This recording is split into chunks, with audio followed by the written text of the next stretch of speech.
لله نحمده ونستعينه ونستغفره ونؤمن به ونتوكل عليه ونعوذ بالله من شرور أنفسنا ومن سيئات أعمالنا من يهده الله فلا مضل له ومن يضلل فلا هادي له وأشهد أن لا إله إلا الله وحده لا شريك له وأشهد أن محمدا عبده ورسوله أما بعد يا أيها الذين آمنوا اتقوا الله حق تقاته ولا تموتن إلا وأنتم مسلمون يا أيها الناس اتقوا ربكم الذي خلقكم من نفس واحدة وخلق منها زوجها وبث منهما رجالا كثيرا ونساء واتقوا الله الذي تساءلون به والأرحام إن الله كان عليكم رقيبا يا أيها الذين آمنوا اتقوا الله وقولوا قولا سديدا يصلح لكم أعمالكم ويغفر لكم ذنوبكم ومن يطع الله ورسوله فقد فاز فوزا عظيما فإن أصدق الحديث كتاب الله وأحسن الحديث حديث محمد صلى الله عليه وسلم وشر الأمور محدثاتها وكل محدثة بدعة وكل بدعة ضلالة وكل ضلالة في النار எல்லாம் வல்ல அல்லாஹ்வின் நல்லடியார்களே, அன்பார்ந்த சகோதரர்களே, அல்லாஹ்வினுடைய மாபெரும் கிருபையினால் நாம் அல்லாஹ் ரப்பல் ஆலமீன் நம் மீது கடமையாக்கிய இந்த ஜும்ஆவினுடைய கடமையை தொழுகையை நிறைவேற்றுவதற்காக வேண்டி நாம் எல்லாம் அல்லாஹ்வினுடைய இல்லத்திலே ஒன்று கூடியிருக்கின்றோம். அல்ஹம்துலில்லாஹ். எல்லாம் வல்ல அல்லாஹ்வின் நல்லடியார்களே, இன்றைய தினம் நம்முடைய தமிழகத்தினுடைய 12ஆம் வகுப்பு தேர்வு எழுதியிருக்கக்கூடிய பிள்ளைகளினுடைய தேர்வு முடிவுகள் இன்றைய தினம் வெளியாகி இருக்கிறது. இல்லாமல் அல்லாஹ்வின் நல்லடியார்களே, நம்முடைய பிள்ளைகளுக்கு 12ஆம் வகுப்பு முடித்த நம்முடைய வீட்டு பிள்ளைகளுக்கு இந்த 12ஆம் வகுப்பினுடைய முடிவு என்பது ஒரு முடிவாக இல்லை, அதுதான் அவருடைய வாழ்க்கையினுடைய அடுத்த ஒரு ஆரம்பமாக வாழ்க்கையினுடைய ஒரு புதிய அத்தியாயத்தை துவங்கக்கூடியதாக உள்ளது. ஆனால் நாம் பார்க்கிறோம், பெரும்பான்மையான முஸ்லிம் சமூகத்திலே இந்த 12ஆம் வகுப்பிற்கு பிறகு அல்லது 10ஆம் வகுப்பை முடித்த மாணவர்கள் அடுத்த கட்ட கல்வியை எவ்வாறாக கற்றுக்கொள்வது, எங்கிருந்து துவங்குவது, எது சார்ந்த துறைகளை தேர்வு செய்வது என்பதிலே நம்முடைய பிள்ளைகளிடத்திலே ஒரு பெரும் குழப்பம் ஏற்படுகின்றது. எல்லாம் வல்ல அல்லாஹ்வின் நல்லடியார்களே, இஸ்லாமிய மார்க்கத்தை பொறுத்த வரைக்கும் இஸ்லாம் கல்வியை ஊக்கப்படுத்துகிறது, கல்வியை ஆதரவு செய்கிறது. கல்வி கற்பது என்பது ஒரு மனிதனுக்கு அவசியமாக்கிறது. அது ஒரு மனிதனுக்கு, இஸ்லாம் மார்க்கத்தை பின்பற்றக்கூடிய ஒரு மனிதருக்கு, முந்தைய காலகட்டத்தில் வரலாறை படித்தவர்களுக்கு தெரியும், ஆங்கிலேயர்களினுடைய ஆட்சி இந்த உலகத்திலே கை ஓங்குவதற்கு முன்பாக இஸ்லாமிய மார்க்கம் உலக கல்வி மார்க்க கல்வி என்பதாக பிரிக்கவில்லை. ஆனால் எப்பொழுது இந்த ஆங்கிலேயர்களுடைய கரங்கள் ஓங்கியதோ அன்றைய தினத்தில் தான் அவர்கள் மார்க்கம் வேறு கல்வி வேறு என்பதாக பிரித்தார்கள். அதற்கு எவ்வளவுதான் எதிர்த்து களமாடினாலும் அதை தகர்க்க முடியவில்லை. இன்றைக்கு அந்த ஒரு சூழல் தான் மார்க்கம் வேறு உலகம் வேறு என்பதாக இரு விதமான கல்விகளை இன்றைய நவீன உலகம் நமக்கு பிரித்து வைத்துள்ளது. ஆனால் இஸ்லாமிய அடிப்படையில் இஸ்லாம் என்பது கல்வியை மட்டுமே முழுமையாக ஒரு போதிக்கக்கூடிய ஒரு மார்க்கமாக இருந்தது. எந்த அளவிற்கு என்று சொன்னால், இஸ்லாம் என்பதுதான் கல்வி, கல்வி என்பதுதான் இஸ்லாம் என்று சொல்லக்கூடிய அளவிற்கு இஸ்லாமிய மார்க்கம் கல்வியை அங்கீகரித்தது, கல்விக்கு ஆர்வம் ஊட்டியது. ஆனால் இன்றைய காலகட்டத்தில் நம்முடைய சமூகத்து பிள்ளைகள் அந்த கல்வியிலே சரியான விழிப்புணர்வு இல்லாமல், அந்த கல்வியில் போதிய விழிப்புணர்வு இல்லாமல் ஏனோ ஒரு துறையை எடுத்து படித்துவிட்டு நம்முடைய பிள்ளைகள் இன்றைக்கு சில இடங்களிலே கஷ்டப்படக்கூடிய ஒரு நிலையை பார்க்கின்றோம். இல்லாமல் அல்லாஹ்வின் நல்லடியார்களே, இஸ்லாமிய மார்க்கத்தில் இஸ்லாத்தை படித்தவர்கள் தான் ஒரு காலகட்டத்தில் இந்த உலகத்தினுடைய மிக பெரும் ஜாம்பவான்களாகவும் அறிவு ஜீவிக்களாகவும் இருந்தது. இந்த உலகத்தினுடைய வரலாற்றை நீங்கள் படித்து பார்த்தீர்களானால் தெரியும், இஸ்லாமியர்களுடைய கரங்கள் தான் ஓங்கி இருந்தது. இல்லாமல் அல்லாஹ்வின் நல்லடியார்களே, மருத்துவ உலகத்தினுடைய பைபிள் என்று சொல்லப்படும் ஆங்கிலேயர்களுடைய ஒரு கொள்கையினுடைய ஒரு துவக்கமாக அமைந்தது. வரலாற்றை படித்தவர்களுக்கு தெரியும், மதமும் மார்க்கமும் மதமும் கல்வியும் வேறு வேறு அல்ல. கிறிஸ்தவம் சொல்லக்கூடியது மட்டும்தான் கல்வி, மதம் மட்டும்தான் என்ற ஒரு மமதையிலே கிறிஸ்தவ உலகத்தினுடைய ஆதிக்கம் துவங்கிய பொழுது அவர்கள் என்ன செய்தார்கள் என்று சொன்னால், கல்வி சாலைகளை முழுவதுமாக எரித்தார்கள். அப்பொழுது இந்த உலகத்தில் இருந்த கல்வியினுடைய எல்லா அடிப்படை ஆதாரங்களும் எரிக்கப்பட்டது. அந்த எரிக்கப்பட்ட ஆதாரங்களை வைத்து எழுதியதுதான் இன்றைக்கு மருத்துவ உலகத்தினுடைய பைபிள் என்பதாக சொல்லப்படும். அதுதான் இன்றைக்கு இருக்கக்கூடிய எல்லா விதமான மருத்துவங்களுக்கும் அடிப்படை ஆதாரமாக, அதுதான் எல்லா விதமான மருத்துவத்திற்குமான துவக்கமாக இருக்கிறது. இப்னு சீனா எழுதிய அந்த புத்தகம் தான். இப்னு சீனா ஒரு முஸ்லிம். இல்லாமல் அல்லாஹ்வின் நல்லடியார்களே, இந்த உலகத்தினுடைய முதலாக மனித கண்களினுடைய அமைப்பை குறித்தும் அதனுடைய நுட்பம் எவ்வாறாக இருக்கிறது, அதனுடைய அமைப்பு என்ன என்பதை முதலில் கண்டுபிடித்தவர் 3ஆம் நூற்றாண்டை சார்ந்த ஒரு முஸ்லிம். இன்றைக்கு உலகத்தினுடைய கல்வி நிறுவனங்களையும் கல்வியினுடைய அமைப்புகளையும், இந்த கல்வியினுடைய ஸ்ட்ரக்சர் இருக்கு இல்லையா, கட்டமைப்புன்னு சொல்றேன் இல்லையா, இந்த கட்டமைப்பை கொண்டு வந்தது ஒரு முஸ்லிம். இன்றைய மொராக்காவினுடைய காலகட்டம் கிபி 800 சார்ந்த 2 பெண்மணிகள் தங்களினுடைய தகப்பன் இறந்து, அவர்களுடைய தந்தை இறந்து, அந்த குடும்ப சொத்து அந்த பெண்மணிகளினுடைய கையில் வருகிறது. அந்த பெண்மணிகள் அந்த குடும்ப சொத்தை தன்னுடைய கையிலே வைத்து விட்டு யோசிக்கிறார்கள், இன்றைக்கு நம்மிடத்திலே கிடைத்திருக்கக்கூடிய இந்த பணத்தை வைத்து என்ன செய்வது என்று யோசித்த அந்த 2 சகோதரிகள், ஃபாத்திமத்துல் ஃபிஅலியா என்று சொல்லக்கூடிய அந்த பெண்மணி 800 ஆண்டுகளுக்கு முன்பாக முடிவு செய்தார்கள், இந்த பணத்தை வைத்து நாம் ஒரு நிலையத்தை உருவாக்க வேண்டும், ஒரு கட்டமைப்பை உருவாக்க வேண்டும். அந்த கட்டமைப்பு என்னவென்று சொன்னால், இந்த உலகத்திலே கல்வியை படிக்கக்கூடியவர்கள் அன்றைய காலகட்டத்தில் எல்லாம் ஆசிரியர்களுடைய வீட்டிற்கு சென்று கல்வி கற்கக்கூடிய ஒரு நிலை இருந்தது. இவர்கள் தான் இந்த ஃபாத்திமத்துல் ஃபிஅலியா என்று சொல்லக்கூடிய இந்த முஸ்லிம் பெண்மணி தான், மொராக்கோவை சேர்ந்த இந்த பெண்மணி தான் முதலிலே கொண்டு வந்தார்கள் கட்டமைப்பை. நாம் கல்வியை போதிக்க வேண்டும். அந்த கல்வியை படித்துவிட்டு வெளியேறக்கூடிய மாணவர்களுக்கு, அந்த கல்வியை முடித்துவிட்டு வெளியே செல்லக்கூடியவர்களுக்கு, இந்த கல்வியில் இந்த துறையில் இவர்கள் தேர்ந்தவர்கள், இந்த துறையிலே இவர்கள் தேர்ச்சி பெற்றவர்கள், அதற்கான ஒரு சான்றிதழாக ஒரு சான்றிதழையும் கொடுத்து அவர்களுக்கான அங்கீகாரத்தை கொடுக்க வேண்டும் என்பதாக முதலான கட்டமைப்போடு உருவாக்கப்பட்டது. அதுதான் உலகத்தினுடைய முதல் பல்கலைக்கழகமாக, யூனிவர்சிட்டியாக இன்றைக்கு நாம் ஃபாலோ பண்ணிட்டு இருக்கோம் இல்லையா. இந்த கட்டமைப்பை கொண்டு வந்தது 800 ஆண்டுகளுக்கு முன்னால் ஃபாத்திமத்துல் ஃபிஅலியா என்று சொல்லக்கூடிய ஒரு பெண்மணி.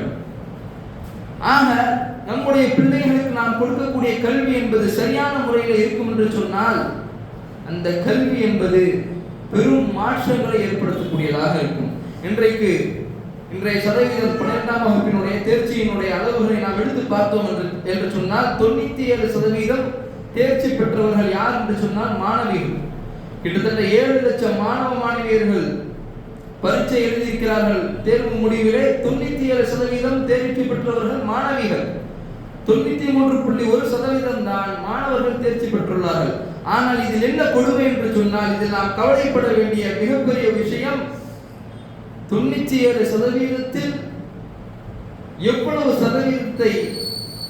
சதவீதத்தில் உள்ள மாணவிகள் மேற்கல்வியை, அடுத்த கல்லூரி படிப்பை தேர்ந்தெடுக்கிறார்கள் என்று பார்த்தால் அது மிகவும் கம்மியான ஒரு அளவாக தான் இருக்கின்றது. நாம் என்ன நினைத்துக் கொண்டிருக்கின்றோம், நம்முடைய பிள்ளைகளுக்கு 12ஆம் வகுப்பு வரைக்கும் முடிச்சுட்டா ஒன்றும் பிரச்சனை இல்லை, அதுக்கப்புறம் அவளுக்கு மதரசாவுடைய கல்வியோ அல்லது வேற ஏதோ ஒரு கல்வியோ டிப்ளமோவோ ஏதோ ஒன்று படிச்சுட்டு அவளுக்கு திருமணம் செய்து வைக்க வேண்டும் என்பதாக நினைத்துக் கொண்டிருக்கின்றோம். இல்லை சகோதரர்களே, நம்முடைய முஸ்லிம் சமூகத்தினுடைய ஒரு அவல நிலை என்னவென்று தெரியுமா? இன்றைக்கு தாய்மார்களுக்கு கல்வி இல்லாததினுடைய விளைவுதான், தாய்மார்களுக்கு அடிப்படை கல்வி அறிவு இல்லாததினுடைய விளைவுதான் இன்றைக்கு சமூகத்திலே பிள்ளைகள் தடம் பெறக்கூடிய ஒரு அவல நிலை ஏற்படுகிறது. இதுதான் நிதர்சனமான உண்மை. எங்க ஊர்ல என் கூட இருந்த ஒரு நண்பன், ஸ்கூல்ல டியூஷன்லாம் என் கூட என்னோட அமர்ந்த ஒரு நண்பன், அவனுடைய வீட்டில் வந்து அவனுக்கு ரொம்ப செல்லம். அவனுடைய அம்மா வந்து அவனை ரொம்ப அரவணைப்பாங்க, ரொம்ப பாசமாக இருப்பாங்க. ஒரு கட்டத்துக்கு மேலே அவனுடைய செயல்பாடுகளில் மாற்றம் ஏற்படுது. இந்த உலக மோகங்கள், இந்த பைக்கு, மொபைலு, பசங்களோடு சுற்றுறது இப்படிங்கிற மாதிரி அந்த பையன் என்ன செய்யறான், அப்படி வழிமாறும். ஒரு கட்டத்தில் அவன் வந்து வீட்டில் வந்து அடம் பிடிச்சி கேட்குறான், அவங்க அம்மாட்ட அடம் பிடிச்சி கேட்குறான், எனக்கு வண்டி வேணும், பைக் வேணும், இந்த பைக்கு தான் வேணும் அப்படின்னு. அவன் மிகவும் வேகமாக போகிற ஒரு பைக்கை அவங்க வீட்டில் சண்டை போட்டு எடுத்து கேட்குறான். அவங்க வீட்டில் அவங்க அம்மாவும் எடுத்து கொடுத்துறாங்க. ஒரு நாளில் அந்த மாணவன், என்னுடைய நண்பன், வேகமாக அந்த பைக்கை ஓட்டிட்டு போய் ஒரு இடத்துல ஆக்சிடென்ட் ஆகி விபத்து நடந்த இடத்திலேயே அவன் மரணித்து விடுகிறான். அந்த ஜனாசா வீட்டுக்கு வரும் பொழுது என் நண்பனுடைய தாய் சொன்ன வார்த்தை, இந்த வண்டி இவ்வளவு வேகமா போகும்னு எனக்கு தெரிஞ்சிருந்தா அந்த வண்டி எடுத்தே கொடுத்துருக்க மாட்டேனே. இந்த வண்டி இவ்வளவு வேகமா போகும்னு தெரிஞ்சிருந்தா அந்த வண்டியை நான் சத்தியமா எடுத்து கொடுத்துருக்க மாட்டேனே. என் பையன் ஏதோ ஆசைப்பட்டு வண்டி கேட்கிறான்னு எடுத்து கொடுத்தேன், ஆனா அன்னைக்கு அவனோட உயிர் போயிருச்சு அப்படின்னு கதறி அழுதாங்க. பல பெற்றோர்கள், குறிப்பாக நம்முடைய சமூகத்தினுடைய ஒரு குறை என்னவென்று சொன்னால், தகப்பன்மார்கள், பாப்பா எல்லாம் வெளிநாடுகளில் வேலை பார்க்குறாங்க, தாயினுடைய கண்காணிப்பிலே தான் பிள்ளைகள் வளர்கின்றார்கள். அந்த தாயினுடைய கண்காணிப்பிலே பிள்ளைகள் வளரக்கூடிய இந்த சூழல்ல தாய்க்கு போதுமான கல்வியை நாம் கொடுக்காததனுடைய விளைவு இன்றைக்கு சமூகம் தடம் புரண்டு செல்கிறது. ஆக நம்முடைய பிள்ளைகளுக்கு நாம் அடுத்து தேர்வு செய்யக்கூடிய ஒரு துறை என்பது ஏதோ ஒரு துறையில, அல்லது சும்மா 12ஆம் வகுப்பு முடிச்சுட்டாலும் அவளுக்கு நம்ம கல்யாணம் கட்டி வச்சிடணும் அப்படின்னு இல்லை. இல்ல 12ஆம் வகுப்பு முடிச்சுட்டாலும் ஏதோ ஒரு கல்வி, பிஏ ஏதோ ஒன்று அவளுக்கு நம்ம படிக்க வச்சு, ஏதோ ஒரு டிப்ளமோ கோர்ஸ் அவளுக்கு படிக்க வச்சு அவளை அதோட நம்ம கரை சேர்த்து விட்டுறணும் இல்ல யாரோ ஒரு ஆள் சொல்றாங்க இந்த படிப்பு படிச்சா நல்லா இருக்கும். இல்ல, இன்றைக்கு பெரும்பான்மையான பெற்றோர்கள் செய்யக்கூடிய ஒரு தவறு, அதிக அளவுக்குள்ள மார்க் எடுத்திருக்கும். ஆனால் தன்னுடைய சொந்த விருப்பத்திற்காக, தன்னுடைய சொந்த பெருமைக்காக, தன்னுடைய அந்த ஒரு மூர்க்கத்தனமான ஒரு புத்திக்காக வேண்டி யாரோ ஒருவர் சொன்ன ஒரு கல்வியை, யாரோ ஒருவர் சொன்ன ஒரு துறை அந்த பிள்ளையின் மேல் திரித்து அந்த பிள்ளையினுடைய கல்லூரி வாழ்க்கையை நாம் நாசமாக்குகின்றோம். அந்த பிள்ளைக்கு அதில் விருப்பமே இருக்காது. ஆனால் தன்னுடைய சுய லாபத்திற்காக, தன்னுடைய பெருமைக்காக வேண்டி,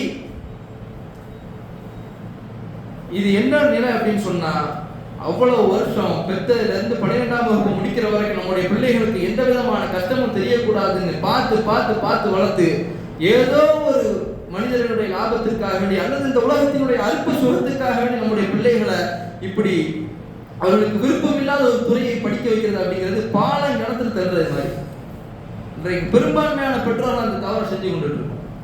அதுபோல நம்முடைய பிள்ளைகள் கற்கக்கூடிய கல்வி என்பது பெருமைக்காக வேண்டி இருக்கக்கூடாது.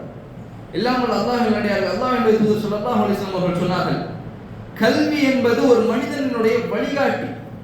ஒரு மனிதன் வாழ்க்கையில எவ்வாறு இருக்க வேண்டும், எவ்வாறு நடந்து கொள்ள வேண்டும் என்பதை ஒரு மனிதனுக்கு உணர்த்தக்கூடியது, ஒரு மனிதனுடைய ஒழுக்கங்களை சீர் செய்யக்கூடியது கல்வி. ஆகவே அந்த கல்வியை நாம் கற்றுக் கொடுப்பதில் கண்ணும் கருத்துமாக இருக்க வேண்டும். எது நம்முடைய பிள்ளைகளுக்கு பயனுள்ள கல்வியாக இருக்க வேண்டும், எந்த விதமான கல்வி நம்முடைய பிள்ளைகளுடைய சுய லாபத்தை தாண்டி சமூகத்தினுடைய லாபமாக இருக்க வேண்டும் என்பதை நாம் சிந்தித்து செயல்பட வேண்டும். இன்றைக்கு பெரும்பான்மையான சகோதரர்கள் செய்யக்கூடிய தவறு என்ன தெரியுமா? நம்முடைய பிள்ளையை கல்வி கற்க வைக்கிறோம், கல்லூரியில படிக்க வைக்கிறோம், ஆனா யாரோ ஒருவருடைய விருப்பத்திற்காக வேண்டி அல்லது நம்முடைய சுய பெருமைக்காக வேண்டி நபி ஸல்லல்லாஹு அலைஹி வஸல்லம் அவர்கள் சொன்னார்கள், யார் ஒருவர் இந்த உலகத்திலே கல்வி கற்பாரோ அவருடைய கல்வி யாருக்காக வேண்டும் இருக்க வேண்டும்? அல்லாஹ்வுக்காக இருக்க வேண்டும். மாறாக அவர் இந்த உலகத்திலே மடையர்களோடும், நான் யாரு தெரியுமா, நான் எங்க படிச்சிருக்கேன் தெரியுமா, இந்த பெருமைக்காக வேண்டி அல்லது மனிதர்களிடத்திலிருந்து தன்னுடைய முகத்தை தூரமாக்குவதற்காக வேண்டி ஒருவர் கல்வியை கற்பார் என்று சொன்னால் அவர் நரகத்தினுடைய நெருப்பிற்கு தான் உரித்தானவர். நபி ஸல்லல்லாஹு அலைஹி வஸல்லம் அவர்கள் சொல்கிறார்கள், அதுபோல நாம் கற்கக்கூடிய கல்வி என்பது அல்லாஹ்வுக்காக வேண்டி இருக்க வேண்டும். அந்த கல்வியின் மூலமாக நாம் பயன்பெறுவதோடு நம்முடைய சமூகத்திற்கான கல்வியாக இருக்க வேண்டும். இல்லாமல் அல்லாஹ்வுடைய தூதர் ஸல்லல்லாஹு அலைஹி வஸல்லம் அவர்களுடைய காலகட்டத்தில் நபி ஸல்லல்லாஹு அலைஹி வஸல்லம் அவர்கள் பிள்ளைகளை, தோழர்களை கல்விக்கு ஊக்கப்படுத்தினார்கள். அவர்களுக்கு என்ன வருமோ அந்த துறையை தேர்ந்தெடுத்தாங்க. அதுதான் முக்கியம். எத்தனையோ சஹாபாக்கள் இருந்தாங்க. ஆனா ஸைத் இப்னு சாபித் ரலியல்லாஹு அன்ஹு அவர்களை பார்த்து நபி ஸல்லல்லாஹு அலைஹி வஸல்லம் சொன்னாங்க, நீங்க போய் யுனானி மொழியை கத்துட்டு வாங்கன்னு சொன்னாங்க. ஸைத் இப்னு சாபித் ரலியல்லாஹு அன்ஹு அவர்களுக்கு மொழியை படிக்கக்கூடிய அறிவில் அவங்க என்ன செஞ்சாங்க, ஆர்வமா இருந்தாங்க. நபி ஸல்லல்லாஹு அலைஹி வஸல்லம் அவர்களுக்கு இந்த மொழியை படிச்சுட்டு வாங்கன்னு சொன்னாங்க. அதே மாதிரி படிச்சுட்டு வந்தாங்க. மொழியினுடைய அறிவை நபி ஸல்லல்லாஹு அலைஹி வஸல்லம் அவர்கள் வெளிக்காட்டினார்கள். பிந்தைய காலகட்டத்தில் இன்றைக்கு நாம் ஓதக்கூடிய இந்த குர்ஆனை தொகுத்தது யார்? ஸைத் இப்னு சாபித் ரலியல்லாஹு அன்ஹு அவர்கள்.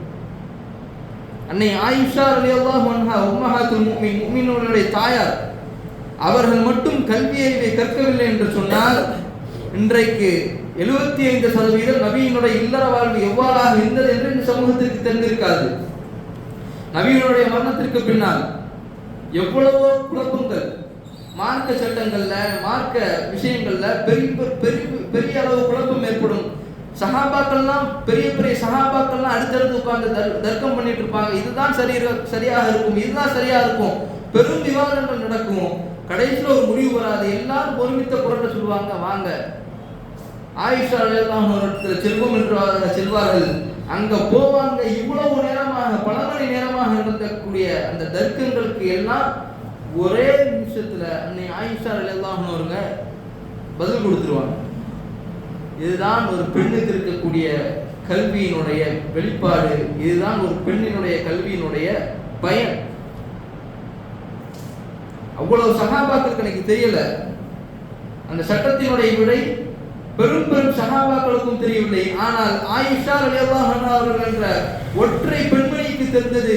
இன்றைக்கு உலகம் முழுக்க அவர்களுடைய அந்த கல்வியின் மூலமாக நாம் நபியினுடைய வாழ்க்கையையும் மார்க்க சட்டங்களையும் நாம் படித்துக் கொண்டிருக்கின்றோம்.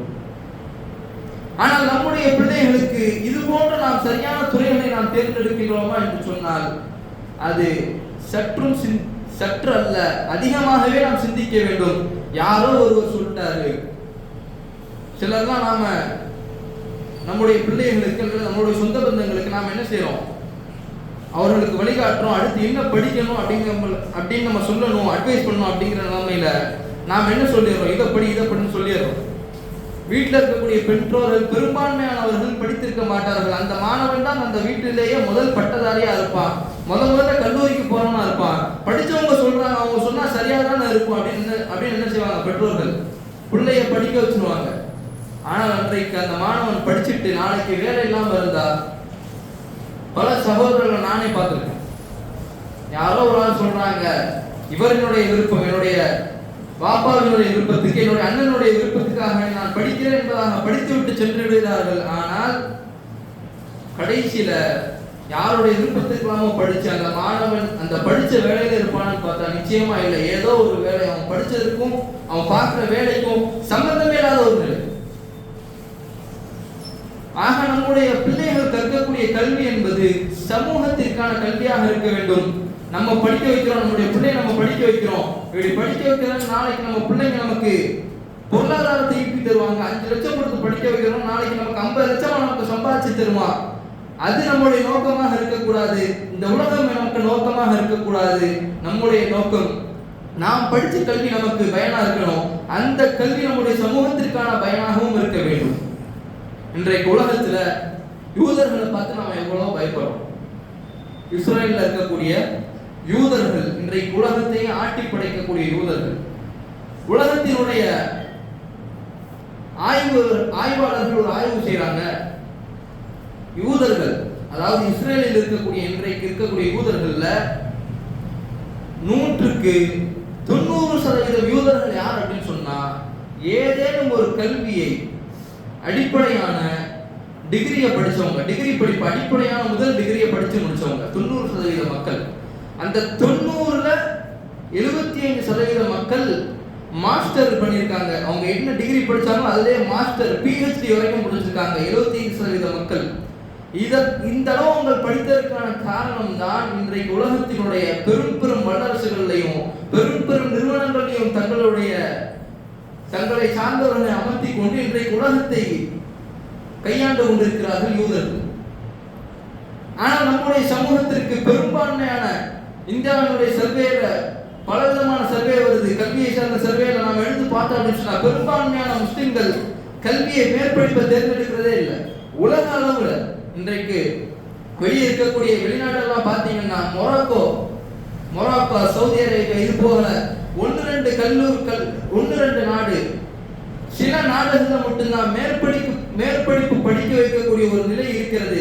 விரல் விட்டு எண்ணியால் அந்த அளவுக்கு தான் இன்றைக்கு மேற்படிப்புல ஒரு கவனம் இருக்கு, அதுல ஒரு அக்கறை எடுத்து செய்யறாங்க. ஆனா முஸ்லிம்கள் அது எந்த அளவுக்கு இருக்கு அப்படின்னு பார்த்தா நிச்சயமா இல்லை. நாம் நாளைக்கு என்ன நடக்கும், நம்முடைய சிந்தனை எப்படி இருக்கு தெரியுமா? நாளைக்கு என்ன நடக்கும், நாளைக்கு நம்ம இது சம்பாதிக்கலாமா, நாளைக்கு இந்த துறையை நாம தேர்ந்தெடுத்தா நாளைக்கு அது இந்த அளவு நமக்கு பலன் தரும் அப்படின்னு நம்ம யோசிச்சுட்டு இருக்கோம். ஆனால் யூதர்கள் முதல்ல அவர்கள் தேர்வு செய்தார்கள், உலகத்தினுடைய ஒட்டுமொத்த கண்ட்ரோலை நம்ம கைக்குள்ள கொண்டு வரணும், அதற்கு நம்ம என்ன செய்யணும் அப்படின்னு அவங்க என்ன செஞ்சாங்க, பேங்கிங் சிஸ்டம் அவங்க கொண்டு வந்தாங்க. இன்றைக்கு உலகத்தினுடைய வங்கிகள் இருக்கக்கூடிய அந்த கட்டமைப்பு, பணம் எப்படி வரணும், பணம் எப்படி புழங்க வேண்டும் என்ற எல்லா கட்டமைப்பும் யார் இடத்திலிருந்து வந்தது தெரியுமா? யூதர்கள் இடத்திலிருந்து வந்தது. ஆகவேதான் இன்றைக்கு உலகத்தினுடைய பெரும் பெரும் ஜாம்பவான்களாக இருந்து கொண்டு உலகத்தையே தன்னுடைய கைக்குள்ளாக வைத்துக் கொண்டிருக்கிறார்கள். ஆக நம்முடைய கல்வி என்பது, நம்முடைய பிள்ளைகளுடைய கல்வி என்பது சாதாரணமா ஏதோ இன்னைக்கு ஏதோ ஒரு துறையை படிச்சாங்க நாளைக்கு நமக்கு கை நிறைய சம்பாதிச்சு கொண்டு வருவா அப்படிங்கிறது இல்லாம, நாம் இன்னைக்கு எடுக்கக்கூடிய கல்வி என்பது, நம்முடைய பிள்ளைகள் எடுக்கக்கூடிய துறை என்பது நாளைக்கு நமக்கான மாற்றமாக, நம்முடைய குடும்பத்திற்கான மாற்றமாக, நம்முடைய சமூகத்திற்கான மாற்றமாக அமையும். அந்த அடிப்படையில் நாம் நியத்தை வைத்து நம்முடைய பிள்ளைகளுக்கு சரியான முறையில் சரியான துறைகளை நாம் எடுக்க வேண்டும். நமக்கு அதை பத்தின அறிவு இல்லையா, அடுத்து என்ன செய்யலாம், நம்முடைய ஜமாத்தில் இருக்கக்கூடிய முகல்லாவில் இருக்கக்கூடிய படித்த மக்களிடத்துல நீங்க என்ன செய்யுங்க, கேளுங்க. இல்லையா அடுத்து என்ன படிக்கணும்னு பல இடங்கள்ல இஸ்லாமிய சகோதரர்கள் இந்த சமூகத்துல ஏதேனும் மாற்றம் வந்துடாதா, ஏதாவது ஒரு நல்லது நடந்துடாதா அப்படின்னு கடையை விரிச்சுட்டு அடுத்து என்ன படிக்கலாம்னு புரோகிராம் நடத்துறாங்க. நம்முடைய பிள்ளைகளுக்கு வழிகாட்டுதல் நிகழ்ச்சி எவ்வளவு நடக்குது, அதுல போய் பார்த்து நம்முடைய பிள்ளைகளை சரியான துறையில தேர்ந்தெடுங்க. நம்முடைய பிள்ளைகளுக்கு நாம் கொடுக்கக்கூடிய சரியான கல்வி என்பது இந்த உலகத்தோடு நின்றுவிடக்கூடாது. நாளைக்கு அது மறுமைக்கும் வந்து அடைய வேண்டும் என்று சொன்னால் நாம் அவர்களுக்கு காட்டக்கூடியது சரியான கல்வியாக இருக்க வேண்டும். அப்படிப்பட்ட கல்விகளை நம்முடைய பிள்ளைகளை நாம் தேர்ந்தெடுக்க வைத்து அந்த கல்வியின் மூலமாக அவர்கள் அடையக்கூடிய பலன் என்பது அவர்களோடு நின்று விடாமல் அது இந்த சமூகத்திற்கான ஒரு பலனாகவும் இருக்க வேண்டும் என்று பிரார்த்தனை செய்த இந்த முதல் உரையை நிறைவு செய்கிறேன். பாராட்டுவோம்.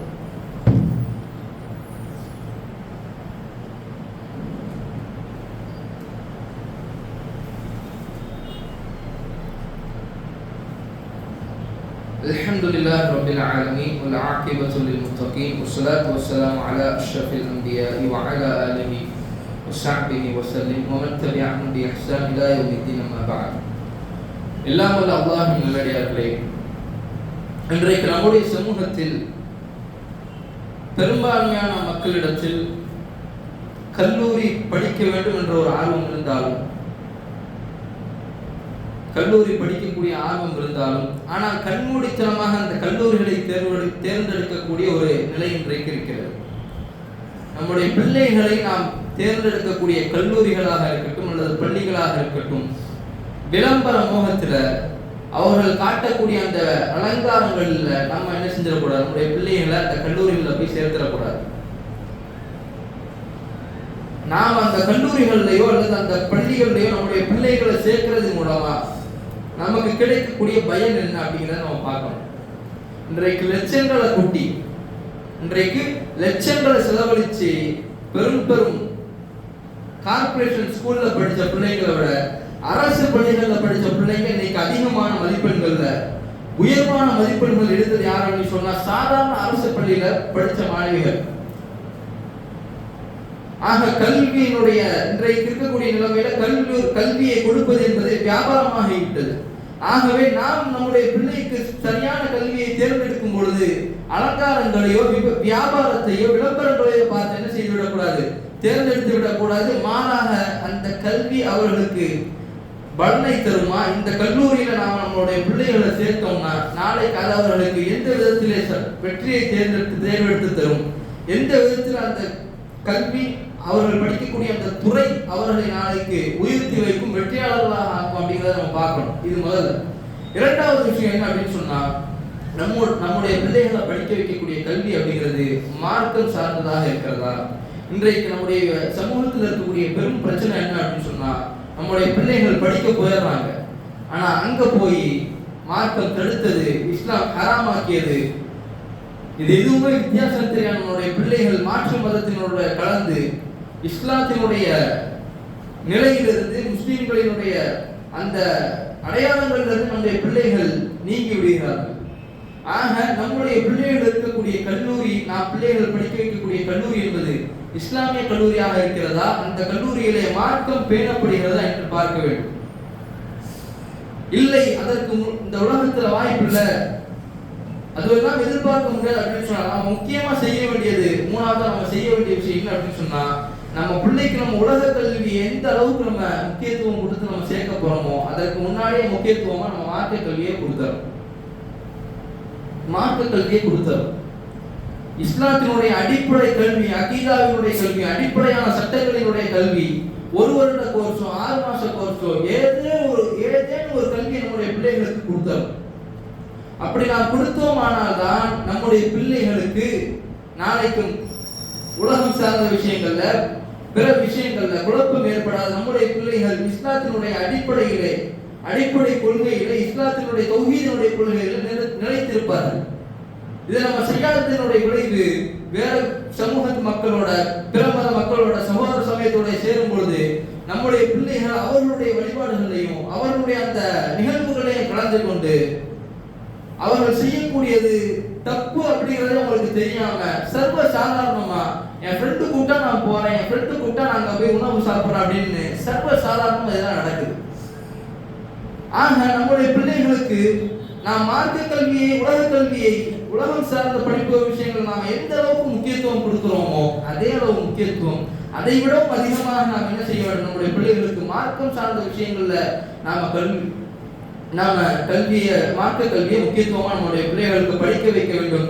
காரணம், ரசூல் ஸல்லல்லாஹு அலைஹி வஸல்லம் அவர்கள் சொன்னார்கள், தலபுல் இல்மி ஃபரீதத்துன் அலா குல்லி முஸ்லிமின், கல்வியை தேடுவது அலா குல்லி முஸ்லிமின் ஃபரீதத்தன், கட்டாயமானது ஒவ்வொரு முஸ்லிமுக்கும். மார்க்கத்தினுடைய அடிப்படை கல்வியை கற்பதற்கு சட்டங்களை படிப்பது என்பது வேறு, ஆனால் மார்க்கத்தினுடைய அடிப்படையான கல்விகள், அகீதா சார்ந்த கல்வியோ, தொழுகை, நோன்பு சார்ந்த அடிப்படையான சட்டங்களை தெரிவது என்பது, வரலாறுகளை தெரிவது என்பது நம்முடைய சமூகத்தில் இருக்கக்கூடிய ஒவ்வொரு முஸ்லிம்களின் மீதுமான கடமை. அந்த ஒவ்வொரு அடிப்படையான கல்வியையாவது நம்முடைய பிள்ளைகளுக்கு நாம் சரியான முறையில் கொடுத்தோமானால் தான் இந்த உலகத்திலும் அவர்கள் வழிதவற மாட்டார்கள். எந்த நிலையானாலும் இஸ்லாத்திலிருந்து விலகக்கூடிய, இஸ்லாமிய வழியிலிருந்து விலகக்கூடிய, இஸ்லாத்தை இந்த உலகத்தினுடைய அற்ப லாபத்திற்காக வேண்டி விற்காதவர்களாக இருப்பார்கள், மார்க்கத்தில் நிலைத்திருக்கக்கூடிய மக்களாக இருப்பார்கள்.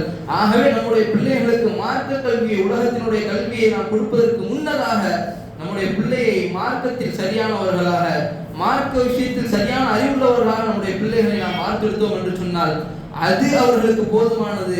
இந்த உலகத்தை மையமாக கொண்டு அல்லாமல், இந்த உலக விஷயத்தில் மூழ்கிவிடாமல், நாளை மறுமைக்காக வேண்டி வாழ்பவர்களாக, மறுமைக்கு முக்கியத்துவம் கொடுத்து வாழக்கூடிய நபர்களாக நம்முடைய பிள்ளைகள் ஆகுவார்கள்.